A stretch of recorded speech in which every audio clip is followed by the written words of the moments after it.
Alors, l'assassin confie à l'auteur que de sa planque, il avait sur son champ de tir le président et bien sûr Oswald qui ne se doutait de rien. L'agent de la compagnie à qui Oswald avait fait confiance lui avait fait croire qu'il agissait juste pour semer la panique autour du convoi présidentiel.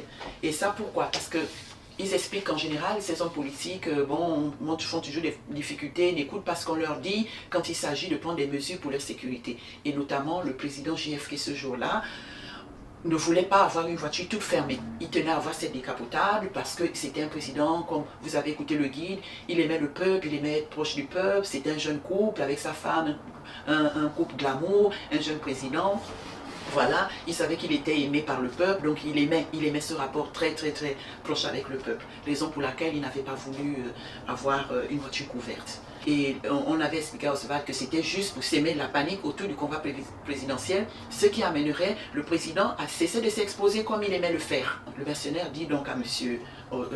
McDonald que 5 balles ont été tirées ce malheureux jour, 2 par lui et 3 par Oswald. Et qu'on aurait ordonné à Oswald de tirer juste les alentours de la voiture. Des coups ratés censés amener le président à prendre au sérieux et respecter les dispositions sécuritaires proposées. En fait, ce que dit l'assassin, c'est que de l'endroit où se trouvait Oswald, il ne pouvait pas avoir tiré des balles fatales.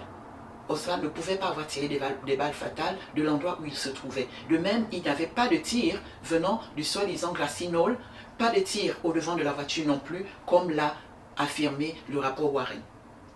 Il y a des spéculations controverses, d'ailleurs démenties par certains photographes, et notamment le photographe qui a réalisé le film Zapruder. Voilà. Maintenant, je vais vous donner les détails de l'exécution selon Saul, le tueur à gages. Il donne les détails de l'exécution balle par balle. 5 balles ont été tirées ce fameux jour, affirme le mercenaire. Et les balles ont été tirées par l'arrière du cortège, pas par l'avant comme l'a affirmé le rapport Warren. Il dit ceci: le premier tir d'Oswald frappe le sol à droite de la voiture du président.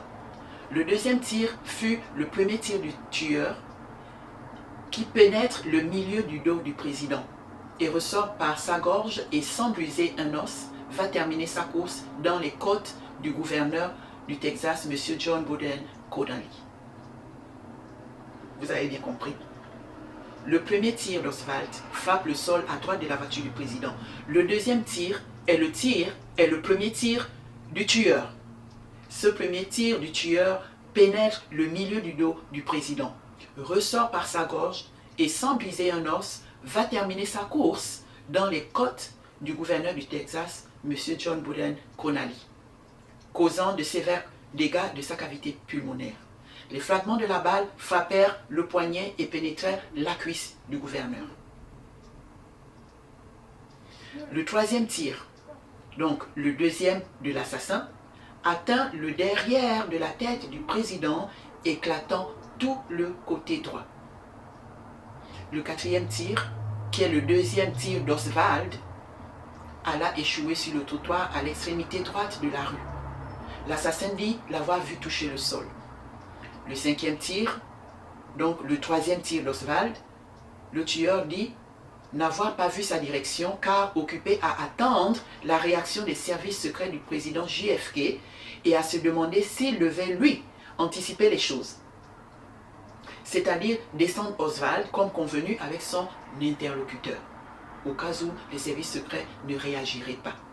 En définitive, Oswald réussit à quitter les lieux. Là, je vous ai résumé en fait tout ce que le présumé assassin, M. Saul, a raconté, enfin, tout ce dont parle M. McDonald dans son livre.